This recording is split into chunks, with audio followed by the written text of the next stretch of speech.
Workers of Australia, I'm Bill O'Brien and I'm pleased to present to you today Glenn Ferguson of Transport Edge. Hi everybody, I'm Glenn Ferguson from Transport Edge. Thanks for this opportunity to speak with you, Glenn. Now, currently we've got great membership coming from Queensland. Now, we didn't expect that, but of course COVID kept everything under wraps for 2 years, and we didn't expect their return so strong and so organised.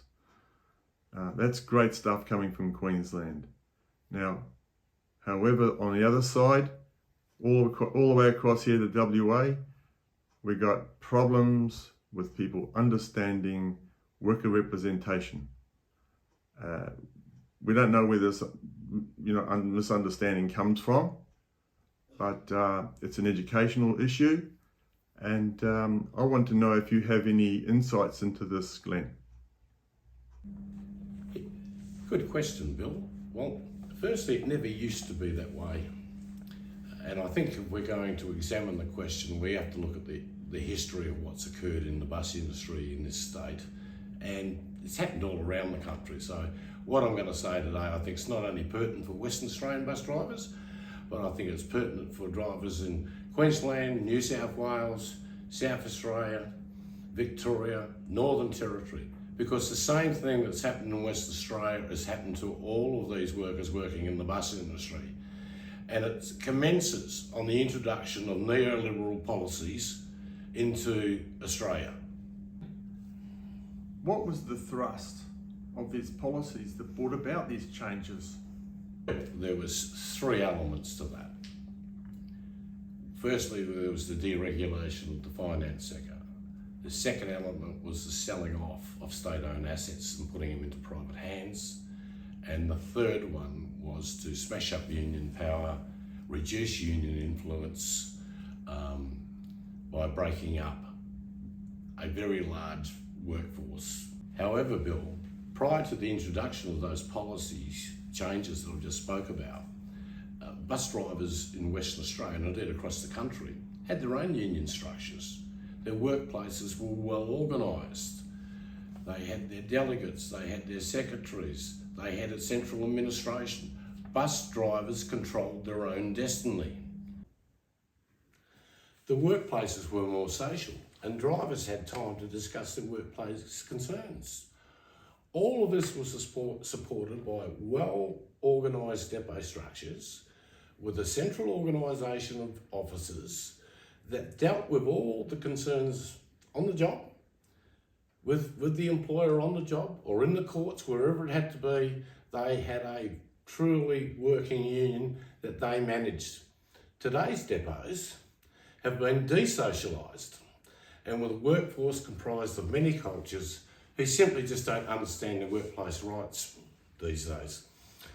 Drivers are feeling disempowered, isolated, not wanting to bring attention to themselves, not seeing the shield of protection that worker organisation does bring. Oh, I see. We can learn a lot from our own history. Now, what can you tell us about what happened to our old union at Mo? Yes, history is important, Bill, because it assists us make the right decisions going forward, learning from our past mistakes. The demise of the union was directly related to the privatisation of government assets, which included buses, but it also included railway assets and the smashing up of organised labour in railways. It just wasn't confined to the bus industry. In order to try and protect themselves, the old ATMO union, which was formed, which was an association, in 1993 amalgamated with 3 other unions, all railway unions. The Australian Railway Union, the Australian Federated Union of Locomotive Enginemen, and the National Union of Workers, which formed the Public Transport Union. And following on from that, I should say, the amalgamation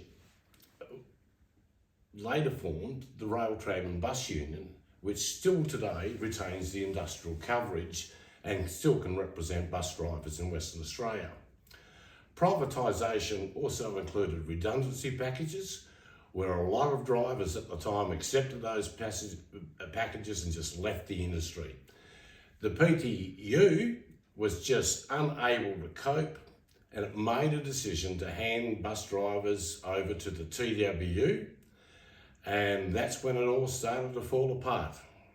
In short, privatisation broke up the traditional union structures, it broke up workplace conditions, it replaced a single employer with multiple employers, and then succeeded in breaking up organised labour and replaced it with what today is disorganised labour. Disorganised labour is incapable of making any changes at a bargaining table. As a result, drivers see themselves as disempowered. They go to work, they keep their head down, they don't want to bring attention to themselves, they don't understand their workplace rights. They see the union as separate from themselves, with no ownership or involvement therein. And that's the nutshell of the problem, Bill.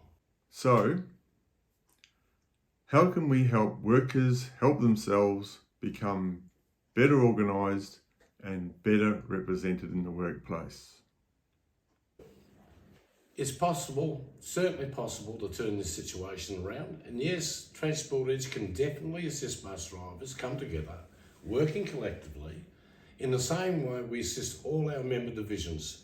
Transport Edge is an umbrella organisation of protection made up of many divisions of workers in numerous industries across the country. Membership provides Transport Edge with the necessary funds to continue our work. We are a not-for-profit association working with workers to improve worker outcomes.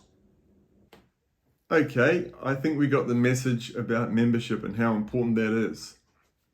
Now we know that no organisation runs unfunded.